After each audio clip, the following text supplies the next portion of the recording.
નમસ્તે વિદ્યાર્થી મિત્રો.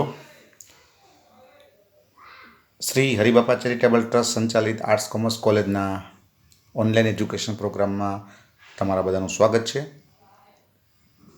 આજે આપણે વાત કરીશું ટીવાય બીકોમના સેમેસ્ટર 5માં આવતો એક સરસ મજાનું પેપર જેનું નામ છે માનવ સંસાધન સંચાલન.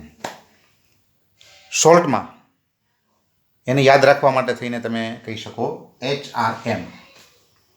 H means human resource. H means human resource. R for resource and M for management.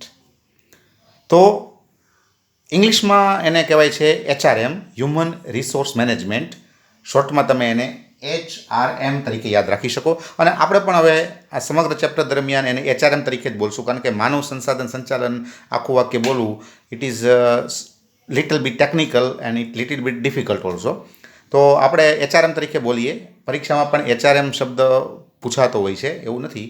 અને માનવ સંસાધન સંચાલન પણ એ લોકો પૂછી શકે. બેયનો અર્થ એક જ છે. ઇંગ્લિશમાં ઇટ ઇઝ HRM અને ગુજરાતીમાં એને કહેવાય છે માનવ સંસાધન સંચાલન.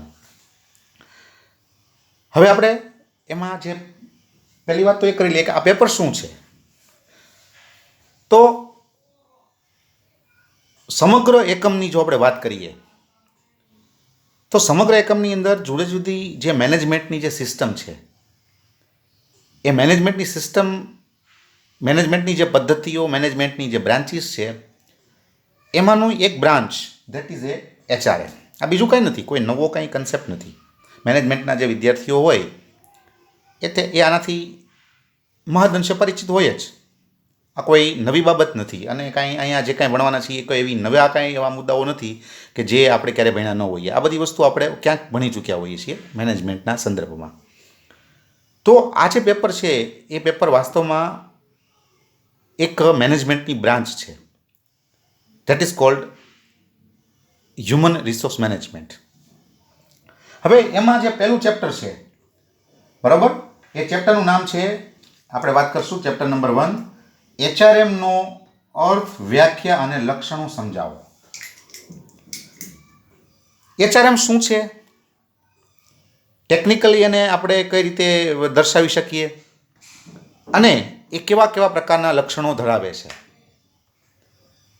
એના સંદર્ભમાં આ આખું પહેલું જે ચેપ્ટર છે એ આખું ઇન્ટ્રોડક્ટરી ચેપ્ટર છે કે જેનાથી આપણે HRMનો સામાન્ય પરિચય પહેલાં મેળવશું અને પછી HRMના જે જુદા જુદા પાસાઓ છે એને આપણે વિસ્તૃત રીતે જોવાનો પ્રયત્ન કરશું. તો it is A first step two enter in the HRM. First step. કોઈ પણ ઘરમાં જવું હોય તો પહેલાં ઓસરીમાં જવું પડે. ઓસરીમાંથી પછી તમે અંદર ઘરમાં જઈ શકો. એમ આ પહેલાં આપણે અહીંયા જઈશું, HRM શું છે એને સમજશું અને પછી આપણે એના જુદા જુદા પાસાઓ અથવા અંદર ઊંડાણથી આપણે ઊંડાણમાં જઈશું. તો હવે આપણે વાત કરીશું પહેલા ચેપ્ટરમાં HRM. અને ફરી એકવાર કહું છું, આઈ રિપીટ અગેઇન, કે આપણે હવે માનવ સંસાધન સંચાલન એવો શબ્દનો ઉપયોગ નહીં કરીએ, કારણ કે it is too difficult to speak, to explain every time. That is why we can use the only HRM. આપણે ખાલી HRM શબ્દનો ઉપયોગ કરશું. ફરી એકવાર આઈ repeat, HRM means H means human, R for resource અને M for management. Human resource management. Human એટલે માનવ, સંસાધન એટલે રિસોર્સ એટલે સંસાધન અને સંચાલન એટલે મેનેજમેન્ટ.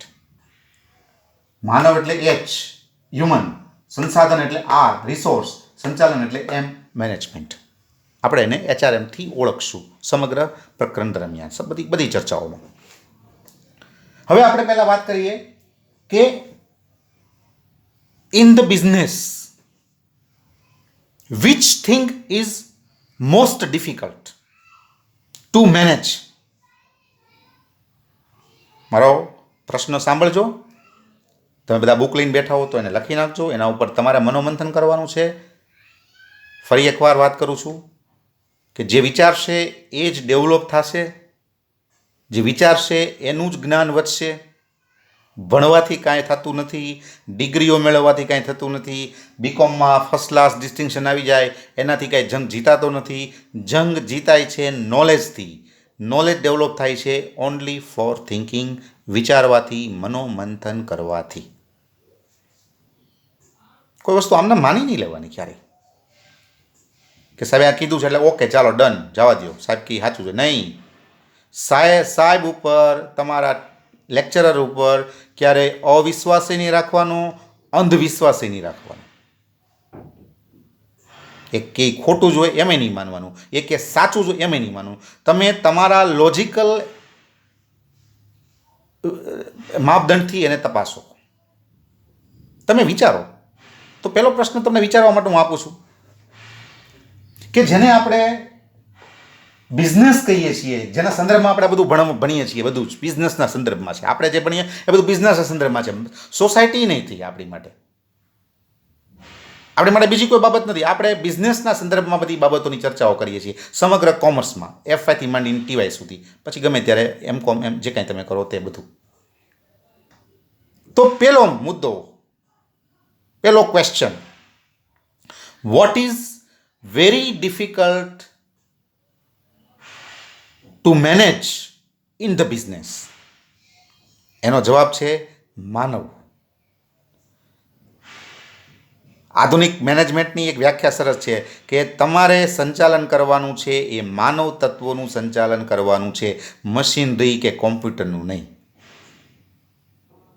તમારે જેને સંભાળવાના છે, તમારે જેનું સંચાલન કરવાનું છે, તમારે જેને મેન્ટેન કરવાના છે, તમારે જેને ડેવલપ કરવાના છે, તમારે જેની પાસેથી કામ લેવાનું છે, એ છે તમારા એકમમાં કામ કરતા વિવિધ પ્રકારના હ્યુમન રિસોર્સ અથવા તમારા એકમમાં કામ કરતા જુદા જુદા માનવ તત્વો. And that is more difficult than others. હવે સંચાલનની આપણે પહેલા વાત કરી લીધી 4 બ્રાન્ચ. સંચાલનની 4 બ્રાન્ચ. કઈ કઈ બ્રાન્ચ છે તો સહેજ આપણે એને સમજવાનો પ્રયત્ન કરી લઈએ.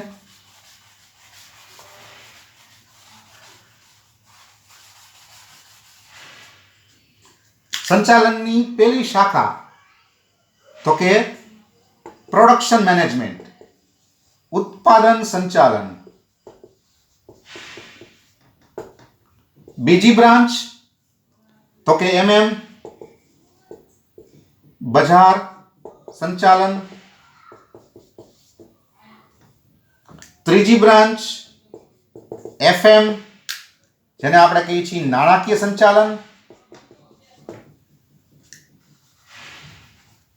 અને ચોથી HRM, જેને આપણે કહીએ છીએ માનવ સંસાધન સંચાલન. સંચાલનની આ 4 બ્રાન્ચ, મુખ્ય 4 શાખા, સંચાલનના મુખ્ય 4 કાર્ય વિસ્તારો. પહેલું PM એટલે ઉત્પાદન સંચાલન, પ્રોડક્શન મેનેજમેન્ટ ઇન ઇંગ્લિશ. બજાર સંચાલન, જેને અંગ્રેજીમાં કહેવાય છે માર્કેટિંગ મેનેજમેન્ટ. ત્રીજું FM, અંગ્રેજીમાં જેને કહેવાય છે ફિનાન્સ મેનેજમેન્ટ, નાણાકીય સંચાલન. અને ચોથું જેને આપણે કહીએ છીએ HRM, માનવ સંસાધન સંચાલન, માનવનું સંચાલન. હવે આ ચારેયનું તમે કમ્પેરિઝન કરો તો એમાં તમને ખબર પડે કે સૌથી ડિફિકલ્ટ જો મેનેજમેન્ટની કોઈ બ્રાન્ચ હોય તો that is nothing but that is HRM. શું કામ? તો કે તમારે અહીંયા એવા તત્વોનું સંચાલન કરવાનું છે, એવા તત્વોનું તમારે અહીંયા મેનેજમેન્ટ કે એવા તત્વોને તમારે સંભાળવાના છે ધેટ ઇઝ લાઈવ,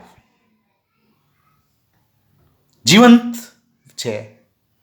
જીવંત તત્વોનું તમારે સંચાલન કરવાનું છે. આ બધું તમે માર્ક કરો તો એમાં મોટા ભાગે તમે જોશો તો એ બધા નિર્જીવ તત્વો સાથે કામ છે. નિર્જીવ તત્વો. પ્રોડક્શન મેનેજમેન્ટ મશીન સાથે કામ કરે, નાણાકીય સંચાલન આંકડાઓ સાથે કામ કરે, બજાર સંચાલન બજારને સંભાળે છે. પણ આ જે છે એ એકમમાં કામ કરતા જીવતા જાગતા માણસોને સંભાળે છે.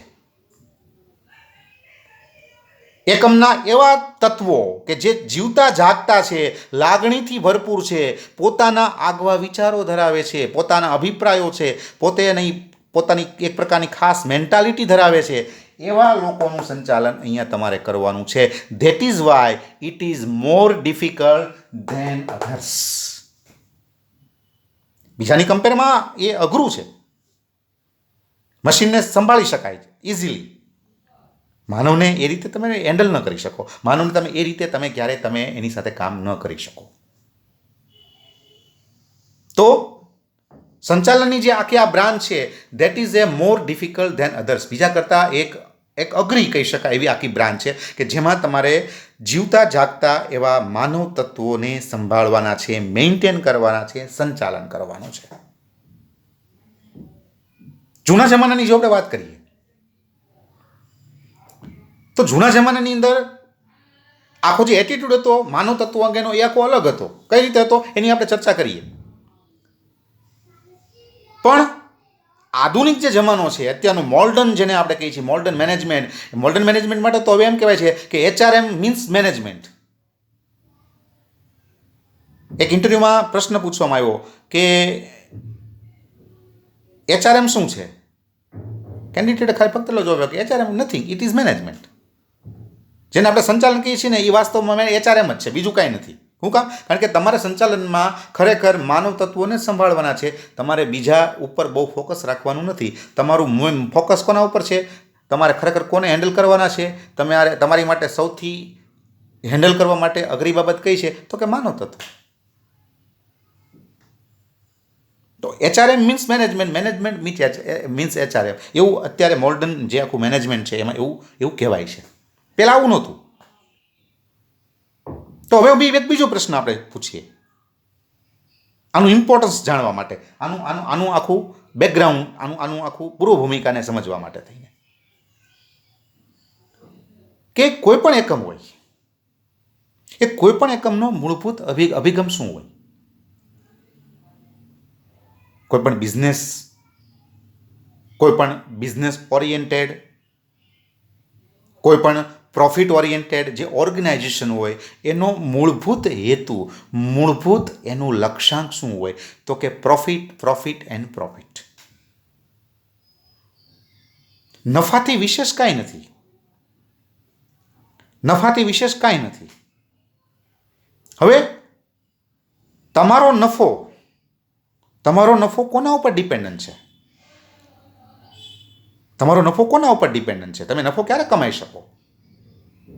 તો કે એનો જવાબ છે કે તમે નફો ક્યારે કમાઈ શકો? તો કે તમે નફો ત્યારે જ કમાઈ શકો જ્યારે તમે ગુણવત્તાવાળી વસ્તુ બજારમાં વેચો.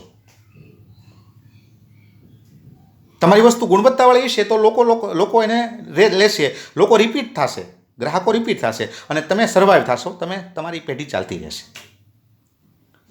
જે જૂનો અભિગમ છે એમાં ગુણવત્તાને સુધારવા માટે અથવા ગુણવત્તા માટે અથવા પ્રોડક્ટિવિટી માટે થઈ અને યંત્રો પછી માનવ તત્વો એ બધાને ઉત્પાદનના સાધનો ગણવામાં આવતા. કે ભાઈ યંત્રો શું છે? તો કે ઉત્પાદનનું સાધન. માનવ તત્વો શું છે? તો કે ઉત્પાદનનું સાધન. જો હવે યંત્રો અને માનવ તત્વો વચ્ચે ઘણો બધો ડિફરન્સ છે, પણ એ ડિફરન્સને એ વખતે ધ્યાનમાં લેવામાં નહોતો આવતો. માનવ તત્વો અને યંત્રો વચ્ચે ઘણો બધો ડિફરન્સ છે, પણ છતાં બંનેને એક જ રીતે જોવામાં આવતું કે ભાઈ બંને શું છે? તો કે બંને ઉત્પાદનના સાધનો છે, બસ. એથી વિશેષ કાંઈ નથી. જેમ યંત્ર છે એમ માનવ તત્વો છે. જેમ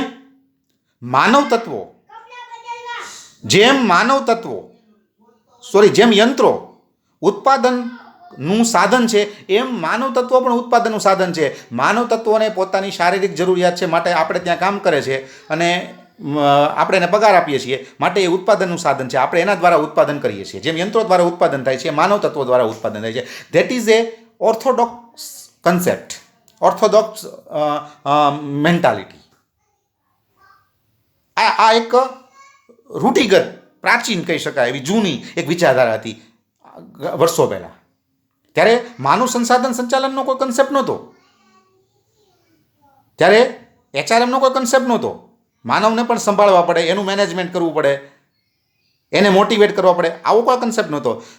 જે માલિકો હતા, ઉદ્યોગના જે માલિકો હતા, એ એક જ વિચાર કરતા હતા કે ભાઈ માનવ તત્વો છે જે કાંઈ એ તો કામ કરશે જ, કારણ કે એને પગાર જોવે છે, પોતાની શારીરિક જરૂરિયાતો સંતોષવી છે, માટે એ લોકો કામ તો કરવાના જ છે, એને કંઈ સંભાળવાની, મોટિવેટ કરવાની જરૂર નથી, આવું માનતા હતા. પણ ધીમે ધીમે પછી એક વસ્તુ રિયલાઇઝ થઈ કે ખરેખર જોવા જઈએ તો માનવ તત્વો છે એ ઉત્પાદનના સાધનો નથી, યંત્રો છે. યંત્રોને મોટિવેટ કરવા ન પડે, યંત્રો તો કામ કરે. જો એની કન્ડિશન સારી છે તો એને મોટિવેટ કરવાની જરૂર નથી, એ પોતે કામ કર્યા કરશે. એને સંચાલન કરવાની કે એને મેનેજ કરવાની કોઈ જરૂર નથી. પણ જેને આપણે ઉત્પાદનનું સાધન ગણીએ છીએ એવું માનવ તત્વ છે, એ યંત્ર જેવા નથી. એને આપણે હેન્ડલ કરવા પડે, એને મેનેજ કરવા પડે, એને મોટિવેટ પણ કરવા પડે. અને એ આખી વિચારધારા ધીમે ધીમે બદલાણી કે જો આપણે સારી ગુણવત્તાવાળી વસ્તુ બજારમાં આપવી હોય, આપણી ઉત્પાદકતા આપણે વધારવી હોય, આપણે વધુને વધુ નફો કમાવવો હોય, તો આપણે માનવ તત્વને ઉત્પાદનના સાધનો ન ગણતા એને આપણે આપણા એકમની મિલકત ગણી અને જો આપણે એને સંભાળશું, એનું સંચાલન કરશું, તો આપણી ઉત્પાદકતા વધશે, આપણી વસ્તુની ગુણવત્તા જળવાશે અને તો આપણે સારામાં સારો નફો કમાઈ શકશું. ઇન શોર્ટ એન્ડ સિમ્પલ એવો વિચાર ધીમે ધીમે ડેવલપ થયો કે જેને આપણે ઉત્પાદનનું સાધન ગણીએ છીએ એવા માનવ તત્વો વાસ્તવમાં ખરેખર ઉત્પાદનનું સાધન ફક્ત નથી. એ એવો તત્વ છે કે જો એને મોટિવેટ કરવામાં આવે, જો એની પાસેથી સારામાં સારું કામ લેતા આવડે, જો એનું સારામાં સારું મેનેજમેન્ટ આપણે કરી શકીએ તો આપણે સારામાં સારા પરિણામો મેળવી શકીએ, સારામાં સારો નફો આપણે મેળવી શકીએ. અને પછી જે કન્સેપ્ટ આવ્યો એને કહેવામાં આવે છે પહેલાં પર્સોનલ મેનેજમેન્ટ, અને એમાં પણ પાછો જેને કહેવાય સુધારો થયો, અને પછી જે આવ્યો એ છે આપણું માનવ સંસાધન સંચાલન, જેને આપણે HRM તરીકે ઓળખીએ છીએ. Okay, that's finish. નેક્સ્ટમાં વાત